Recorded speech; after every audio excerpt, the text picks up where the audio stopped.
cá thì lo chán thôi.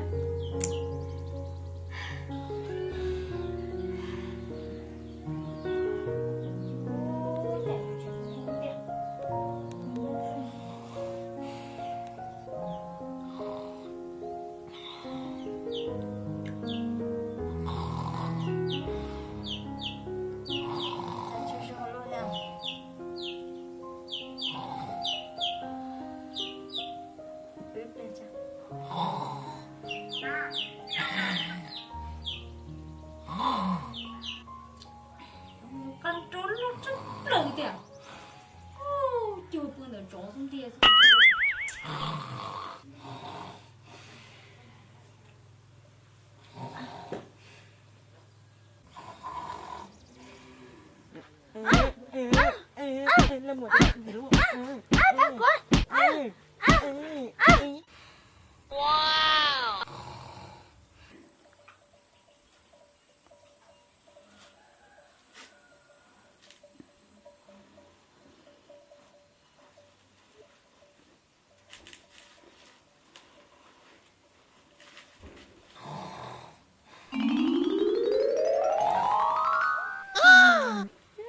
Cái này chúng ta còn nào xài gì cho tia của lấy xuống ra cơ một việc kia liền thôi. Tôi muốn nhân đây một xếp tiền chỉ biết chỉ tao một việc kia mà. Wow, của mà bố số tâm xe rồi nói chơi như thế tiền riêng bố số liền. Đã.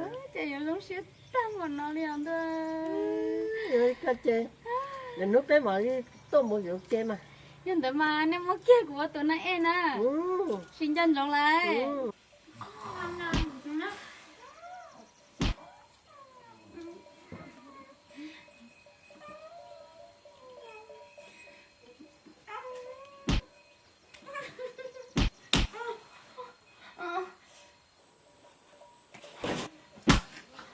อันนี้จิมอลลี่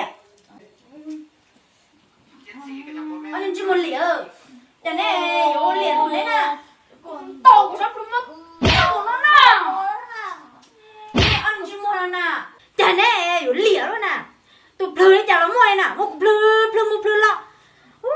Cũng mà chết chết ta liệu rồi cũng mà một số lưu liền lấy tiền tụi ăn chứ mua. Thế em mới bỏ em phải đúng kể. Mà chả luôn tao mua luôn trở tất cả cầm lăng xương à. Trời bỏ phải chờ cái trời tụi tê trời nhá đợi luôn cái con chơi chúng rồi nó thế nào à trời mà cha tam bộ đâu ăn chứ mua em bố số sẽ là nếu nó rồi rồi đấy ông mình tăng ta đi nhá nếu mà liền đầu rồi ông không có tiền cô nó lấy ta đi nhá ăn chứ mua em bỏ bố xì mồm bố số nó phải mình kẹn được xích cả có niệm bố số bỏ ha bố số bỏ sa bố số bỏ giờ có tụi coi bố số kia à của ha nè bố ra nè có gì cũng dễ xài cũng cho tao đó tao ta của ông bố số nữa cú sai số tông thì cú chụp bỏ cái phay thổi để đua chè cú sẽ cho xã kia thì cho mới nuôi cái tông đó lỗ một viên chơi trà rong nó chè trà chỗ tao nó cá chè cú cho chơi lên thì dính chút thòng tin lòng sát tổ thì cú cho chút rau này bố số bỏ mới nuôi mà chơi cái sáng đó luôn liền nhưng tại cái bố số nó trắng lại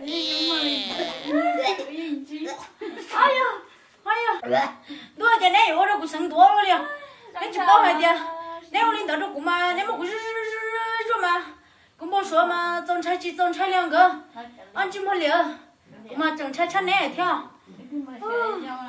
ăn chim hoa chỉ biết con nuôi đã có để thì một con để ta sụp con mì tông tài rồi nếu có thì chia có béo xuống nó ơi một chỉ có luôn đã ăn bó sữa to của nó cái bông bông